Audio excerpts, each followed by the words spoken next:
Hi, grade 9. So today we're doing lesson 8.2, which is problems involving composite shapes.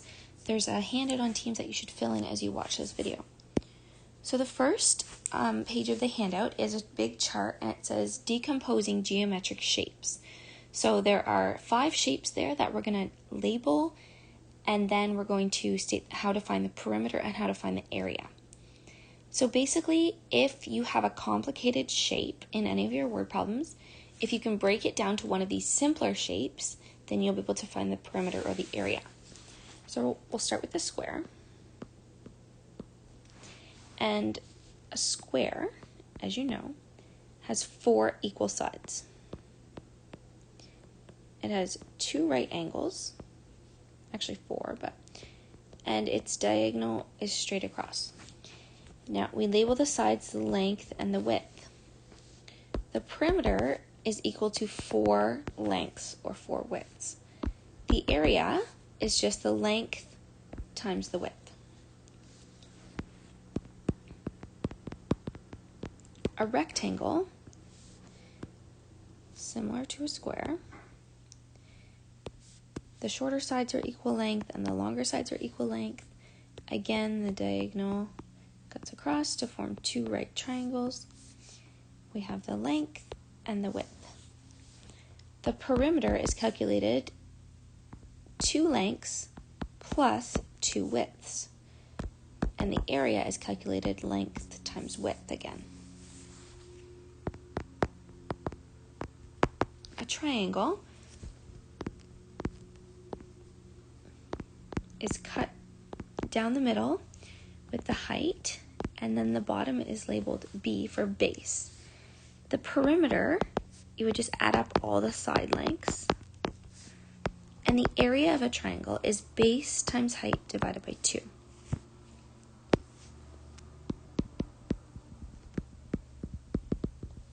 A trapezoid looks like this. It gets wider as you go down. The top is labeled A, the bottom is labeled B, and then this is labeled the height. To find the perimeter, you add all the sides up. And to find the area, you add A plus B divided by 2 times H, which is the height. And then a circle, given the length R for radius, the perimeter is pi d for diameter, or 2 pi r for radius, and the area is pi r squared. All right, so if you keep this chart handy when you're doing some of these word problems, calculating perimeters and areas of really complicated shapes, if you can break those shapes down into simpler shapes that are on this chart, then you'll be able to calculate that. Okay, the second page is a word problem, and it says the town of Maple Beach is accepting proposals to create a new beach play area. All proposals must give the area and perimeter of each part of the design, the total area and perimeter, and the cost of materials. Students from the local high school are submitting a proposal. How can the students determine the areas and perimeters of the figures to complete their proposal? So this is the picture. It might be a little harder to read on your paper, so if there's anything you want to clear up, this is on page 434 in your textbook. So you might want to have that open just so you can see the picture a little better. All right, so we're going to break these shapes down to be able to find the area and perimeter. So in the chart beside it there, we're going to start with the volleyball courts.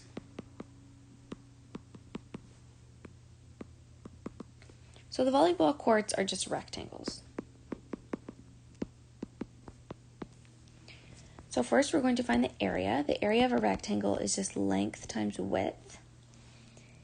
And the length of the rectangle is 18, and the width is 10. 18 times 10 is 180. And there are 2 rectangles, so we're going to multiply that number by 2. So the area is 360 meters squared. The perimeter is, for a rectangle, is 2 length plus 2 width. We need to add all the sides together. but this section here is attached. So it's overlapping. That's not on the outside. We're not going to use that edge. So we need to subtract 4.5 from this length of 18. So 18 minus 4.5 is 13.5. So now we have two side lengths that are 13.5. We have two that are 18, the long ones. And then we have four side lengths that are 10. So that leaves us with 27 plus 36 plus 40 equals a total perimeter of 103 meters. All right, the food court.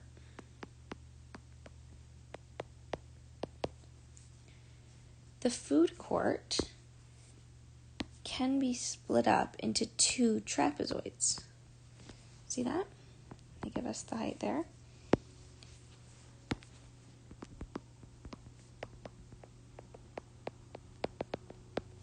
So to find the area of a trapezoid, we said A plus B divided by 2 times the height.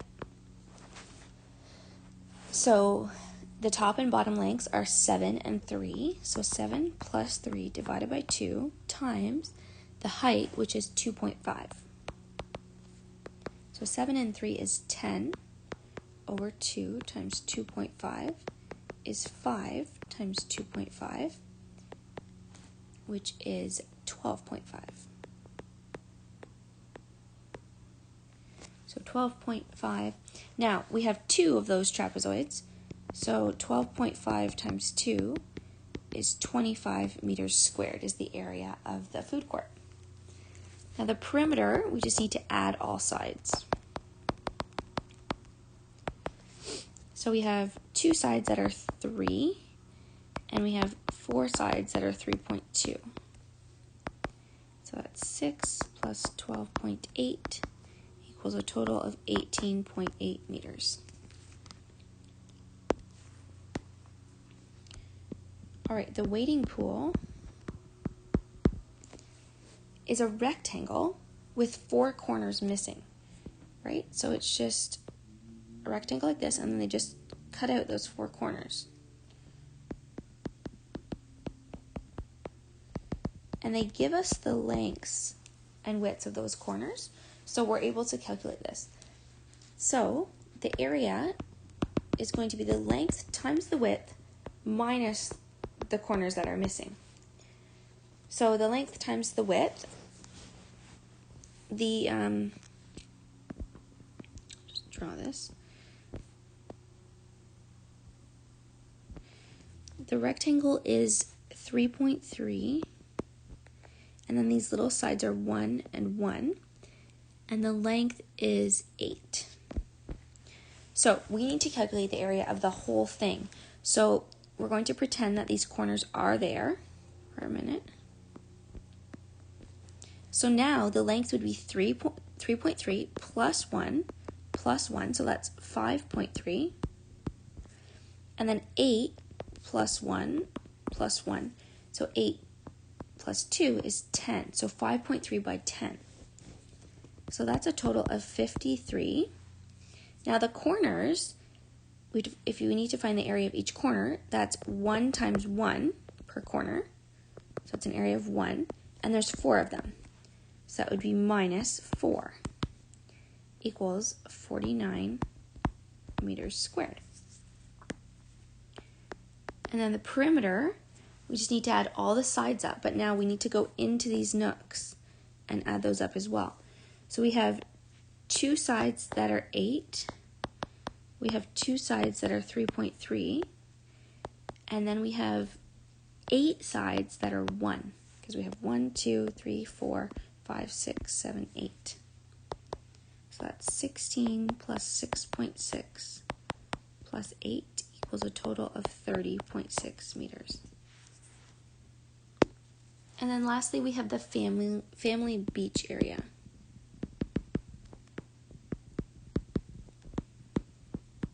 And the family beach area is just a tall trapezoid.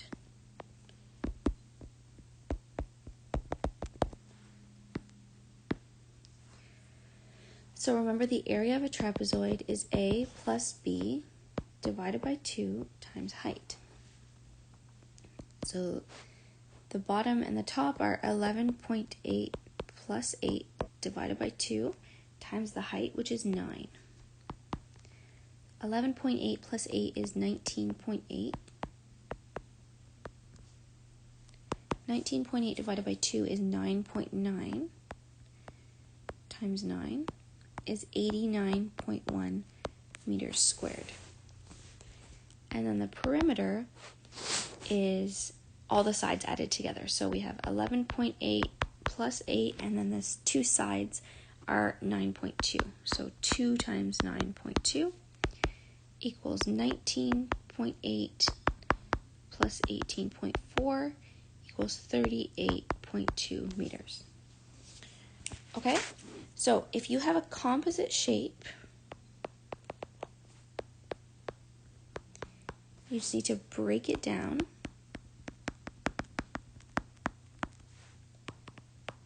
into a simpler shape. All right, so that's how you need to approach the homework questions for tomorrow. So let me know if you have any questions, and have a good day.